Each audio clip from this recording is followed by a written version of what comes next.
এ রাজ্যে RSS BJP Trinamool বিরোধী জনগণের জোটের প্রার্থী অধ্যাপক ডক্টর সুকৃতি ঘোষাল এখানে উপস্থিত আছেন। দুর্গাপুরের শ্রমিক আন্দোলনের সমস্ত বর্ষীয়ান নেতৃবৃন্দ,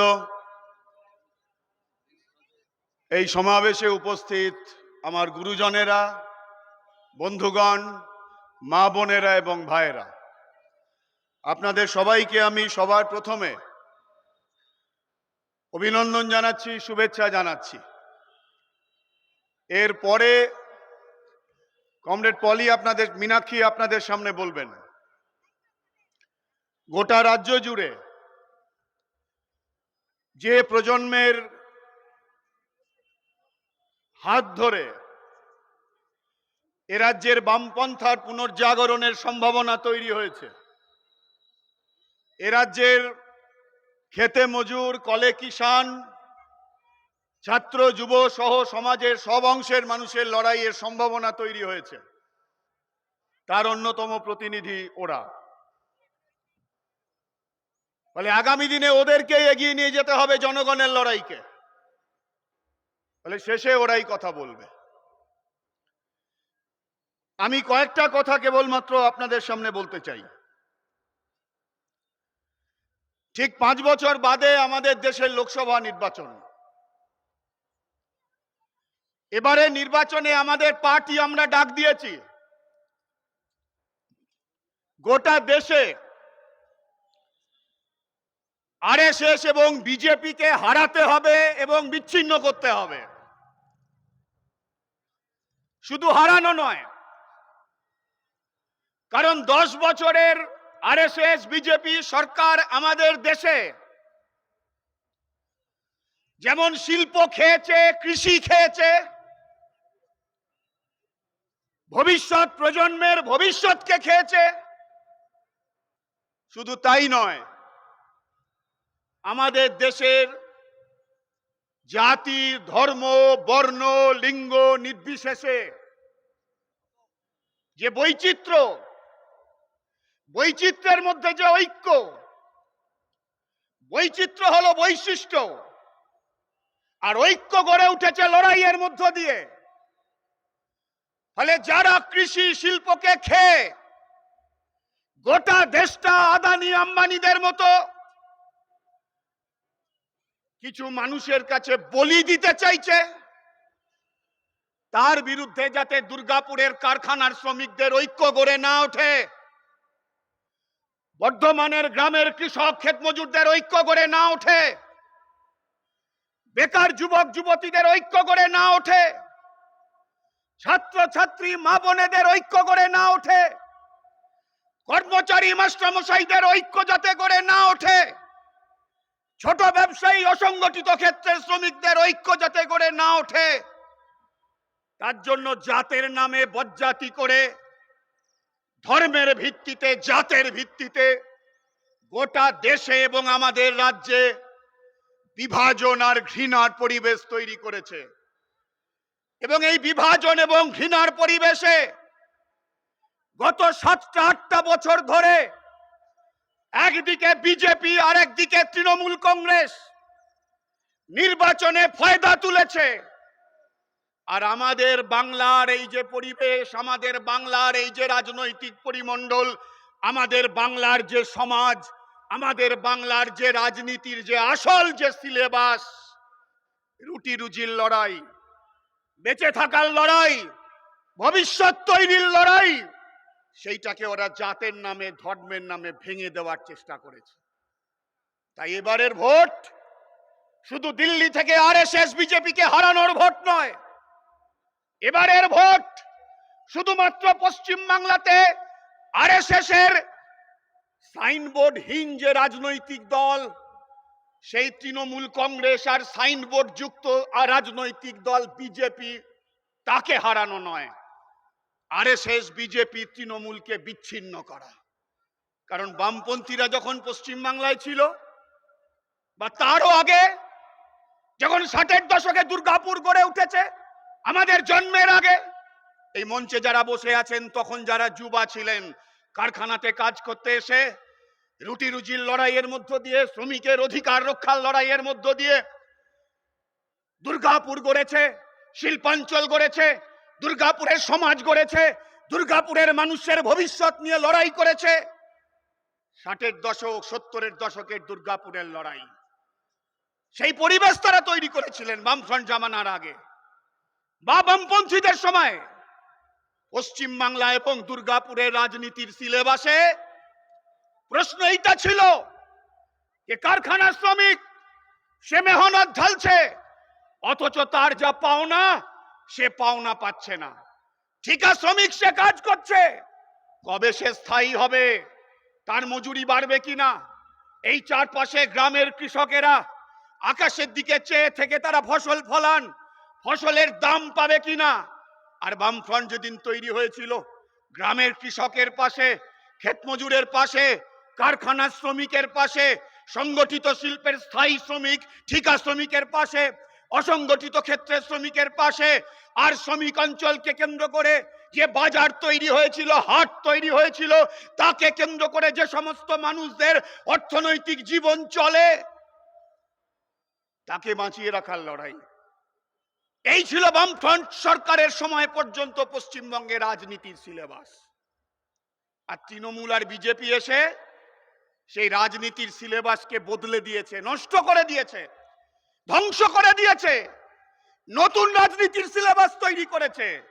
যেমন নয়া শিক্ষানীতির নাম করে গোটা দেশ জুড়ে বৈজ্ঞানিক, ধর্মনিরপেক্ষ, যুক্তিবাদী শিক্ষা ব্যবস্থাকে ধ্বংস করে দিয়ে আরএসএস এর নেতৃত্বে একটা অবৈজ্ঞানিক, যুক্তি বিনাশী একটা শিক্ষা ব্যবস্থা গোটা দেশের ছাত্র সমাজের উপর যেমন করে চাপিয়ে দিচ্ছে, ঠিক একইভাবে তৃণমূল এবং বিজেপি আরএসএস এর তৈরি করা প্রেসক্রিপশন, সেই প্রেসক্রিপশনকে লাগু করেছে পশ্চিম বাংলার রাজনীতির সিলেবাসে। রাজনীতির সিলেবাসে ধর্ম নেই, রাজনীতির সিলেবাসে জাতপাত নেই, রাজনীতির সিলেবাসে সম্প্রদায় নেই, রাজনীতির সিলেবাসে আছে ঘামের দাম আদায় করার লড়াই, রাজনীতির সিলেবাসে আছে কৃষক ফসলের দাম পাবে কিনা, রাজনীতির সিলেবাসে আছে শ্রমিক তার পাওনা গন্ডা ঠিক মতো পাবে কিনা, রাজনীতির সিলেবাসে আছে ছাত্রছাত্রীদের কাছে লেখাপড়ার সুযোগ প্রসারিত হবে কিনা, রাজনীতির সিলেবাসে আছে লেখাপড়া শেখার পর যৌবন কাজের ঠিকানা খুঁজে পাবে কিনা, রাজনীতির সিলেবাসে আছে জাত ধর্ম সম্প্রদায় নির্বিশেষে মানুষ তার অধিকার প্রতিষ্ঠা করতে পারবে কিনা, রাজনীতির সিলেবাসে আছে সমাজের অর্ধেক আকাশ নারীরা তাদের মর্যাদা, তাদের ক্ষমতা নিয়ে এই সমাজে নারী হিসেবে নয় মানুষ হিসেবে বেঁচে থাকতে পারবে কিনা, রাজনীতির সিলেবাসে আছে আমি আমার কথাকে বলতে পারবো কিনা, গণতন্ত্র থাকবে কিনা, আমি আমার ধর্ম মত অনুযায়ী ধর্ম পালন করতে পারবো কিনা, ধর্ম নিরপেক্ষতা থাকবে কিনা। এই হলো রাজনীতির আসল সিলেবাস। 13টা বছর ধরে আর 10টা বছর ধরে এ রাজ্য এবং এ দেশে আরএসএস, বিজেপি, তৃণমূল এ আলাদা নয়। দুর্গাপুরে তৃণমূলের যিনি প্রার্থী হয়েছেন তিনি প্রাক্তন বিজেপির এমএলএও ছিলেন, বিজেপির এমপিও ছিলেন। তো সবাই জানে আলাদা কি। 5 বছর আগে যখন আমরা মানুষকে বলেছিলাম তৃণমূল আর বিজেপি দুটো আলাদা নয়, দুর্ভাগ্য এটা আমরা মানুষকে বোঝাতে পারিনি। 21 সালের বিধানসভা ভোটের সময় যখন আমরা আবার মানুষকে বোঝালাম যে ওরা মানুষের চোখে ধোঁকা দেওয়ার জন্য টেলিভিশনের পর্দায় ঝগড়া করে, খবরের কাগজে ঝগড়া করে, রাস্তাঘাটে ঝগড়া করে, কিন্তু দুর্গাপুরের ইস্পাত শ্রমিকদের স্বার্থের বিরোধিতা করার প্রশ্নে দুটো শয়তানি এক। দুর্গাপুরের খেটে খাওয়া মানুষের স্বার্থের বিরোধিতা করার প্রশ্নে এরা দুজনাই এক। বেকার যুবকরা কাজ পাচ্ছে না, এ দুজনাই এক জায়গায় দাঁড়িয়ে আছে। আমরা 3 বছর আগে মানুষকে বোঝাতে পারিনি, নিশ্চয়ই দুর্বলতা আমাদের, কিন্তু আজকে পশ্চিমবাংলার মানুষ বুঝতে পাচ্ছেন, ভারতবর্ষের মানুষ বুঝতে পাচ্ছেন। কিন্তু এই 13টা বছরে 10টা বছরে রাজনীতির আসল সিলেবাসটাকে নষ্ট করে দিয়ে জাত ধর্মের নাম করে বিদ্বেষ বিভাজনের যে পরিমণ্ডল গড়ে তুলেছে এবং তার উপরে ভিত্তি করে যে ভুল সিলেবাস, যে বিষাক্ত সিলেবাস, যে ঘৃণ্য সিলেবাস আমাদের উপর চাপিয়ে দিতে চাইছে, সেই জন্য এবারের ভোটে শুধু তৃণমূল আর বিজেপিকে হারালে চলবে না। আমাদের বাড়িতে যেমন রান্না বান্না করবার পর খাওয়া দাওয়া হয়ে যাওয়ার পর আমরা জল দিয়ে বাসনটাকে তো ধুয়ে নিতে পারি, জল দিয়ে তো হাঁড়ি কড়াইগুলো ধুয়ে নিতে পারি, ভালো করে ধুলে জল দিয়ে একটাও এঁটো লেগে থাকবে না এমন অবস্থা তৈরি করতে পারি। কিন্তু আমরা কেউ শুধুমাত্র জল দিয়ে আমাদের এঁটো বাসনগুলো ধুই না। যার ঘরে সাবান সোডা জোটে সে সাবান ব্যবহার করে, যার তার জোটে না সে ছাই কাদা ব্যবহার করে, কিন্তু সেই এঁটো বাসনগুলো জল দিয়ে ধুয়েই আমরা রাখি না, আমরা মেজে দিই, মেজে পরিষ্কার করে দিই, চকচক করে দিই। কারণ জল দিয়ে ধোয়ার পরেও ওই বাসনে একটু গন্ধ লেগে থাকে, একটা আস্তরণ লেগে থাকে। 13টা বছরে পশ্চিমবাংলায় আর 10টা বছরে গোটা ভারতবর্ষের সমাজে, রাজনীতিতে, সংস্কৃতিতে, মানুষের চিন্তায় রাজনীতির আসল সিলেবাস রুটি রুজির লড়াই তাকে নষ্ট করে দিয়ে জাতের নামে বজ্জাতির সিলেবাস ওরা চালু করে দিয়েছে। তাই ওদেরকে শুধু ভোটে হারালে হবে না, ওদের সেই ভুল সিলেবাস, ওদের সেই ঘৃণার মতাদর্শকে আমাদের রাজনীতি দিয়ে মেজে দিতে হবে, মেজে পরিষ্কার করে দিতে হবে। এবারের দিল্লির ভোট লোকসভার ভোট, তাই আরো অনেক বেশি গুরুত্বপূর্ণ। এই ভোটে শুধুমাত্র আমাদের কমিউনিস্ট পার্টি আমাদের কি লাভ হলো তার ভিত্তিতে এই ভোটকে আমরা বিচার করছি না। এই ভোট দেশ রক্ষার ভোট। বিজেপিকে আমাদের হারাতে হবে, আরএসএস কে হারাতে হবে। আর পশ্চিম বাংলার মাটিতে বিজেপি আর তৃণমূল, আরএসএস কে হারানোর শর্ত হলো তৃণমূলটাকেও হারাতে হবে। তৃণমূল এখানে যতক্ষণ থাকবে ততক্ষণ তৃণমূলকে দেখিয়ে বিজেপি থাকবে, বিজেপি এখানে যতক্ষণ থাকবে ততক্ষণ বিজেপিকে দেখিয়ে তৃণমূল থাকবে। কারণ বিজেপি থাকলেও যা, তৃণমূল থাকলেও তা। বিজেপি হলো আরএসএস এর সাইনবোর্ডওয়ালা দোকান, তৃণমূল হলো আরএসএস এর সাইনবোর্ড ছাড়া দোকান। কিন্তু এই দোকানে যে মাল বিক্রি হয় সেই মালটা আসে নাগপুরে আরএসএস এর গোডাউন থেকে। তাই বিজেপির ছাপ মারা দোকান থেকে মাল বিক্রি হলেও সেটা আরএসএস এর মালই বিক্রি হয়। আর তৃণমূলের সাইনবোর্ড ছাড়া আরএসএস এর দোকান থেকে মাল বিক্রি হলে সেটাও আরএসএস এর মালই বিক্রি হয়। তাই পশ্চিম বাংলাতে বিজেপি ক্ষমতায় এলো কি এলো না, তৃণমূল ক্ষমতায় থাকলো কি থাকলো না, তাতে আরএসএস এর কিছু যায় আসে না। জাতের নামে বজ্জাতির বাতাবরণ যে তৈরি করতে পেরেছে এটাই হলো আরএসএস এর লাভ। সেজন্য এবারের ভোট হলো দেশ রক্ষার ভোট, এবারের ভোট হলো রাজ্যকে রক্ষার ভোট, এবারের ভোট হলো যে ভারতবর্ষে আমরা বসবাস করি ৭৬টা বছর ধরে অনেক কিছু কমি আমাদের আছে, অনেক কিছু পূরণের জন্য দুর্গাপুরের লড়াইয়ের ইতিহাস আছে, কিন্তু আমাদের এই দেশে সংসদীয় গণতন্ত্র আছে, মানুষের কথা বলার খানিকটা জায়গা আছে, আমাদের এই দেশে ধর্ম নিরপেক্ষতার কথা বলা আছে, সেটাকে ধ্বংস করে দিয়েছে এই সরকার দুটো। এখানে সামাজিক ন্যায়ের কথা আছে। এটা থাকবে কি থাকবে না নির্ভর করবে এবারের ভোটের উপর। পশ্চিমবাংলার মিডিয়ায় সারা ভারতবর্ষের খবর দেয় না, কিন্তু আমি আপনাদের বলতে পারি ভারতবর্ষে এবারে নির্বাচনে এনডিএর জাহাজ ফুটো হয়ে গেছে। বিভিন্ন দল দলে দলে এনডিএ থেকে বেরিয়ে চলে আসছে। 5 বছর আগে লোকসভা নির্বাচনে তারও 5 বছর আগের যে ওয়াদা, আমার নিজের অভিজ্ঞতা আছে। 2014 সালের 4 মে আসানসোলে আজকের প্রধানমন্ত্রীর বক্তৃতা আমি শুনেছিলাম। তার থেকে দুটো কথা শুধু বলতে পারি। বলেছিলেন कुछ ही दिनों के बाद दिल्ली में मेरे सरकार बनने जा रहा है, अगर दिल्ली में मेरे सरकार बने तो दुर्गापुर आसनसोल ये शिल्प क्षेत्र में जितना बंद पड़ा हुआ कारखाना है सबको ताला हम खोल देंगे। তারপর বলেছিলেন মুঝে বাবুল চাহিए। তখন আপনাদের মনে আছে 10 বছর আগে লোকসভা ভোটে আসানসোল কেন্দ্রে বাবুল সুপ্রিয় ছিল বিজেপির প্রার্থী। তারপর কি যে হলো, মানুষ তাকে ভোট দিল, আসানসোলের মানুষ তাকে দিল্লিতে পাঠালো, তিনি মন্ত্রী হলেন এবং মন্ত্রী হবার 1 বছরের মাথায় তার যে নিজের কেন্দ্র সেই হিন্দুস্তান কেবলস কারখানায় একটা বড় আলিগড়ি তালা ফেলে দিলেন। 11 একর জমি হিন্দুস্তান কেবলস আজকে অন্ধকার হয়ে গেছে। দুর্গাপুর আসানসোল আলাদা নয়, হ্যাঁ কেন্দ্র হিসেবে বর্ধমানের সঙ্গে যুক্ত দুর্গাপুর আসানসোল একই ছন্দে একই সূত্রে চলে। মাটির তলার কয়লা, মাটির উপরে রাষ্ট্রায়ত্ত কারখানা, এই নিয়ে আমাদের দুর্গাপুর আসানসোল একসময় জার্মানি রুরের সঙ্গে তুলনা করা হতো, ভারতবর্ষের অন্যতম শিল্পের অঞ্চল। আজকে একটার পর একটা জায়গায় কলকারখানা বন্ধ হচ্ছে। দুর্গাপুরের ঐক্যবদ্ধ শ্রমিক আন্দোলনের মধ্য দিয়ে এখনো অ্যালয়কে রক্ষা করা গেছে। লাল ঝান্ডার শক্তি যদি বাড়ে, অ্যালয়কে রক্ষার সংগ্রাম বাড়বে। শত ষড়যন্ত্রের মাঝেও দুর্গাপুর ইস্পাতকে ধ্বংস করার ষড়যন্ত্রের বিরুদ্ধে ঐক্যবদ্ধভাবে লড়াই চলছে, শ্রমিকদের লড়াই চলছে, সমস্ত মানুষ সেই লড়াইয়ের পাশে আছে, ইতিহাস তৈরি করেছে সেই লড়াই। লাল ঝান্ডা যদি জেতে, সেই লড়াই শক্তিশালী হবে। গত ভোটে লাল ঝান্ডা জেতেনি, সেই লড়াইয়ের উপর আক্রমণ এসেছে, কারখানার ভিতরে আক্রমণ এসেছে, কারখানার বাইরে আক্রমণ এসেছে, টাউনশিপে আক্রমণ এসেছে, বাজারে আক্রমণ এসেছে। তাই লাল ঝান্ডাকে জেতাতে হবে। কারখানার ভেতরে শ্রমিকের অধিকারকে রক্ষার জন্য লাল ঝান্ডাকে জেতাতে হবে। প্রতিটি কারখানার ভেতরে সেই অঞ্চলের শ্রমিকের অধিকারকে রক্ষার জন্য, সেই অঞ্চলের বেকার যুবকদের কাজের সম্ভাবনাকে বাঁচিয়ে রাখার জন্য লাল ঝান্ডাকে জেতাতে হবে। 10 বছরের অভিজ্ঞতা, শেষ 10 বছর আগে এই কেন্দ্র থেকে বামপন্থীদের প্রার্থী ছিলেন, তিনি পার্লামেন্টে গেছিলেন। কারখানা রক্ষার লড়াই একটা বাড়তি মাত্রা পেয়েছিল।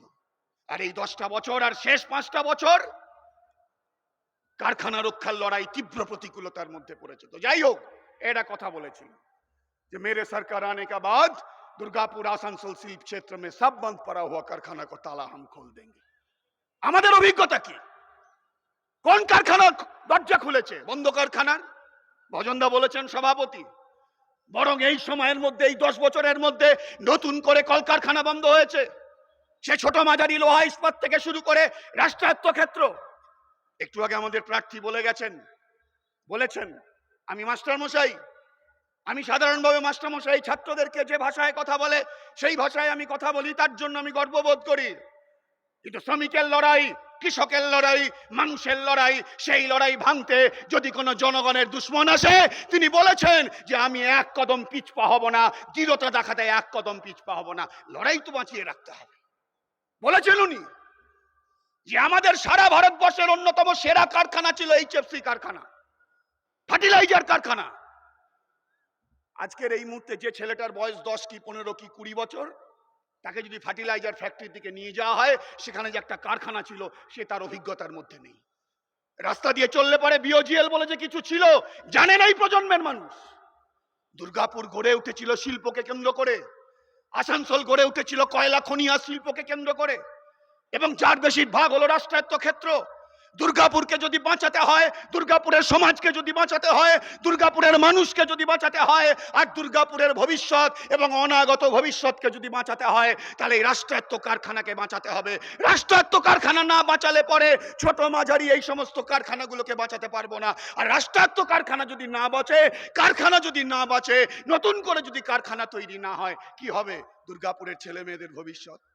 এমনিতেই তো এখন তো টাউনশিপ গুলোতে অল্প বয়স্ক ছেলে মেয়েরা আর এখানে থাকে না।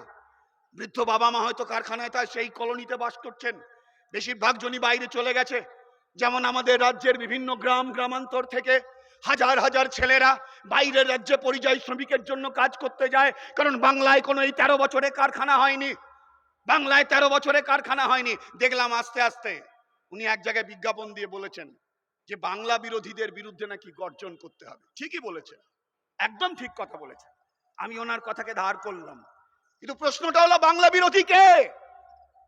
উন্নত কৃষির ভিতের উপর দাঁড়িয়ে যখন পশ্চিম বাংলায় শিল্পায়নের পরিকল্পনা বামপন্থী ফ্রন্টের সরকার করেছিল, আমাদের এই দুর্গাপুরের তো অভিজ্ঞতা, যখন লাইসেন্সিং প্রথা ছিল, পরিকল্পিতভাবে আমাদের দুর্গাপুর এবং পূর্বাঞ্চলের রাষ্ট্রায়ত্ত প্রতিষ্ঠানগুলোকে ধ্বংস করেছিল দিল্লির সরকার। পরিকল্পিতভাবে এখানে নতুন শিল্প গড়ে উঠতে দেয়নি। আর নয়া উদার অর্থনীতি চালু হওয়ার পরে আমাদের দেশে যে অঞ্চলগুলো সবচাইতে আগে আক্রান্ত হয়েছে, ক্ষতিগ্রস্ত হয়েছে, তার মধ্যে আমাদের এই দুর্গাপুর আসানসোল আছে। একটু আগে আমাদের প্রার্থী বলে গেছে যে দুর্গাপুর শিল্প কি বলে শিক্ষা হাব গড়ে উঠেছে। কখন? সেটা ছিল বামপন্থীদের বিকল্প। কিন্তু তারই সঙ্গে সঙ্গে সেই সময় আপনাদের পুরনো মানুষদের মনে আছে, নতুন প্রজন্মের যুবক যুবতীদের কাছে আমি বলতে চাই, আমাদের ভাইপো ভাইজিদের কাছে বলতে চাই, এই দুর্গাপুর যখন কেন্দ্রীয় নীতির ফলে আমাদের এখানকার শিল্প যখন আক্রমণের মুখে, এই দুর্গাপুর যখন নয়া উদার অর্থনীতি লাগু হওয়ার ফলে দুর্গাপুরের শিল্পাঞ্চল মরুভূমির দিকে এগোতে ক্রমশ শুরু করেছিল, দুর্গাপুরের ট্রেড ইউনিয়ন আন্দোলনের প্রাজ্ঞ নেতৃত্বের নেতৃত্বে এবং রাজ্য বামফ্রন্টের তখন জ্যোতি বোস রাজ্যের মুখ্যমন্ত্রী 94 সালে নতুন শিল্পনীতি গ্রহণ করার পর একেবারে ওই পানাগড়ের কোল থেকে শুরু করে আজকে একদম আমাদের ওই ডুবুড্ডি চেকপোস্ট যেখানে পলিদের বাড়ি, এই গোটা শিল্পাঞ্চলে অসংখ্য ছোট মাঝারি কারখানা গড়ে উঠেছিল। এবং ছোট মাঝারি কারখানাতে সারা ভারতবর্ষের মধ্যে আমরা ফার্স্ট হয়েছিলাম, ফার্স্ট। বুদ্ধদেব ভট্টাচার্যের পশ্চিম বাংলা ছিল ফার্স্ট। সে যদি 80% নাম্বার পেয়ে ফার্স্ট হয়ে থাকে, তাহলে নরেন্দ্র মোদীর গুজরাট ছিল সেকেন্ড, 20% নাম্বার পেয়ে। আজকে আমাদের অভিজ্ঞতা কি? এই শিল্পাঞ্চলের অবস্থা কি? তৃণমূলের তোলাবাজিতে একটার পর একটা কারখানা বন্ধ হয়েছে। এই শিল্পাঞ্চলে যারা কাজ করে সেই শ্রমিকদের আজকে অবস্থা কি? বামপন্থীদের সময় লাল ঝান্ডার ইউনিয়ন সরকার ছিল শ্রমিকদের পাশে, পাওনা গন্ডার লড়াইয়ে আমরা অনেক দূরে করতে পারতাম। আর আজকে অভিজ্ঞতা কি আমাদের এই সমস্ত ছোট মাঝারি কারখানাগুলোর শ্রমিকদের, স্থায়ী এবং ঠিকা শ্রমিকদের, আর রাষ্ট্রায়ত্ত প্রতিষ্ঠানগুলোর ঠিকা শ্রমিকদের? তৃণমূলী তোলাবাজি, তৃণমূলী গুন্ডাগার্দি, 75-25 ভাগে আজকে শ্রমিকের জীবন, অর্থনীতি আজকে ভয়ঙ্কর অন্ধকারের দিকে চলে যাচ্ছে। তার বিরুদ্ধে আমাদেরকে লড়তে হবে। তাই এই নির্বাচন দুর্গাপুর বাঁচানোর লড়াই। সেই ভোটে বলেছিলেন নরেন্দ্র মোদী সাহেব 14 সালে যে মেরে সরকার आने का बाद सारोदा रोजभैली घोटाला में जितने शख्स है सबको हम जेल के अंदर कर देंगे और जितना रुपया ये लोग है इन लोग के पास आवाम के बीच हम बंटवारा कर देंगे। আর কি বলেছিলেন 14 সালে লোকসভা ভোটের সময়? আমি আমার কথা শেষ করব। কি বলেছিলেন 14 সালে লোকসভা ভোটের সময়? जाइए बैंक में जाइए, सब खाता खोल दीजिए। সবাই চলে গেল, জিরো ব্যালেন্সের অ্যাকাউন্ট হলো। বলে কি করছো গো, খাতা কেন খুলছো, কেন ব্যাংকের অ্যাকাউন্ট? বলে नहीं, विदेश से हम काला धन लाएंगे और सबको अकाउंट में, खाते में 15-15 लाख कर चल जाएगा। তো কালো ধন বিদেশ থেকে আনানো তো দূরের কথা, সারদা রোজভ্যালিদের গ্রেপ্তার করা তো দূরের কথা, শাস্তি দেওয়া তো দূরের কথা। সেই সারদা কাণ্ডে যারা অভিযুক্ত হয়েছিল তারা আজকে কেউ কেউ বিজেপির নেতা হয়ে বসে আছে এই পশ্চিম বাংলায়। 15 লক্ষ করে টাকা ফেরত দেবে, বিদেশ থেকে কালো টাকা নিয়ে আসবে। এখন তো ইলেকটোরাল বন্ডের মধ্য দিয়ে দেখা গেছে যে 14,000 কোটি টাকা, তার মধ্যে বেশিরভাগটা কালো টাকা বাজার থেকে তোলাবাজি করেছে এবং সেই তোলাবাজির কারবারে ভারতীয় স্টেট ব্যাংকের সামনে রেখে তোলাবাজি করেছে। আমাদের দেশের অর্থমন্ত্রী স্বামী, তিনিও একজন বিখ্যাত অর্থনীতিবিদ। কি করে একসঙ্গে ঘর করেন আমি জানি না, যাই হোক আলাদা কথা।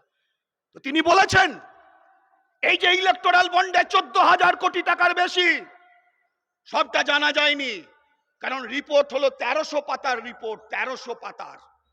এখনো পর্যন্ত জানা গেছে 14,000 কোটি টাকা। বলছে এটা শুধুমাত্র দুর্নীতি নয়, আমরা বলেছি এটা তোলাবাজি, সরকার তোলাবাজি করেছে। এইসব পাড়ায় দেখি না, এলাকার কাউন্সিলর তোলাবাজি করছে, গ্রামের পঞ্চায়েতের মেম্বার তোলাবাজি করছে। কোনো একটা জায়গায় বেকার যুবক লেখাপড়া শিখেছে, সকালবেলাতেই একজন বলল MA পাস করেছে, চাকরি বাকরি নেই, সে বাড়ির সামনে একটা ছোট গুমটি দেবে। বলছে তাতেও ভয় করছে, কারণ গুমটি দেওয়ার পরের দিনই পাড়ার মস্তানরা চলে আসবে, তৃণমূলী মস্তানরা চলে আসবে, আর তারা কবে তৃণমূল কবে বিজেপি কেউ জানে না, এসে বলবে তোলা চাইবে। দিল্লিতে যে সরকার চলছে, 8,500 কোটি টাকা বিজেপি তোলাবাজি করছে স্টেট ব্যাংকের সামনে রেখে। আর তৃণমূল কংগ্রেস 2 নম্বর, প্রায় 1600 কোটি টাকা তোলাবাজি করেছে। এই যে দেখবেন, এখন তো আমরা সবাই প্যাকেটের দুধ খাই, কত কথা আর বলবো, বলার কোনো দরকার নেই। প্যাকেটের দুধের এই 1 বছরের মধ্যে 30% দাম বেড়েছে, 26 থেকে 30%। 26 থেকে 30% অতিরিক্ত টাকা দিয়ে সকালবেলাতে আমাদের দুধের পাউচটা কিনতে হয়। আর সেই দুধ কোম্পানি বিজেপিকে তোলা দিয়েছে 650 কোটি টাকা। আপনাদের অনেকের মনে আছে করোনার সময় ওষুধের দাম বেড়েছিল, এখনো ওষুধের দাম বাড়ছে। এই আগামী কাল থেকে আবার এক দফা ওষুধের দাম বাড়বে 1 জুলাই থেকে। দেখা গেছে ওষুধের উপর 18% জিএসটি, ওষুধের দাম বেড়েছে।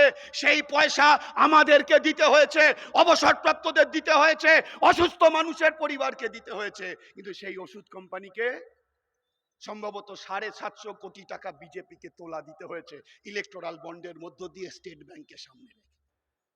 উনি গত ভোটে বলেছিলেন সাল মে 2 করোড় নওজওয়ান কি বহালি, তাই শুনে উনি বলেছিলেন হাম কিসি সে কম নেই, বছরে 2 লাখ করে বেকারের কাজ দেব।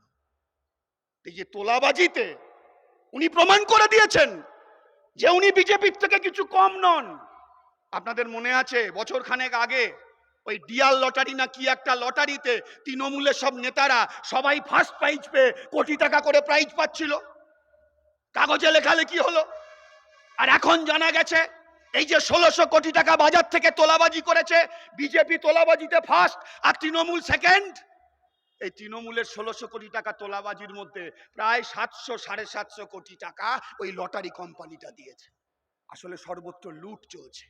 গ্রামের যে 100 দিনের টাকা মারছে, যে আবাস যোজনার টাকা মারছে, পঞ্চায়েতের টাকা মারছে, শহরে উন্নয়নের টাকা মারছে, চাকরি দেওয়ার নাম করে কোটি কোটি টাকা বান্ধবীর খাটের তলা থেকে বেরিয়ে যাচ্ছে, বাথরুম থেকে বেরোচ্ছে, আর কোথা থেকে কি বেরোচ্ছে বলতে পারবো না। এই যে সব বেরোচ্ছে, এই যে লুট লুট সার্বিক তোলাবাজি, এদের জায়গা ছোট, রাজ্যে মস্তানি করে, তাই তোলাবাজির ক্ষেত্র ছোট।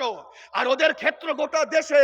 এরা পঞ্চায়েতের টাকা মারে, 100 দিনের টাকা মারে, চাকরি দেওয়ার নাম করে টাকা মারে, গরু পাচারের টাকা মারে, কাঁকরের টাকা মারে, লোহার টাকা মারে, বালির টাকা মারে, এরা সব কিছু টাকা মারে। আর ওরা গোটা দেশ চালাচ্ছে। ওরা আম্বানি আর আদানির জন্য গোটা ভারতবর্ষটাকে ভেট দিয়ে দিচ্ছে।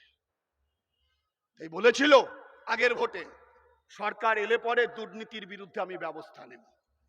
দুর্নীতির বিরুদ্ধে কি ব্যবস্থা নেবে?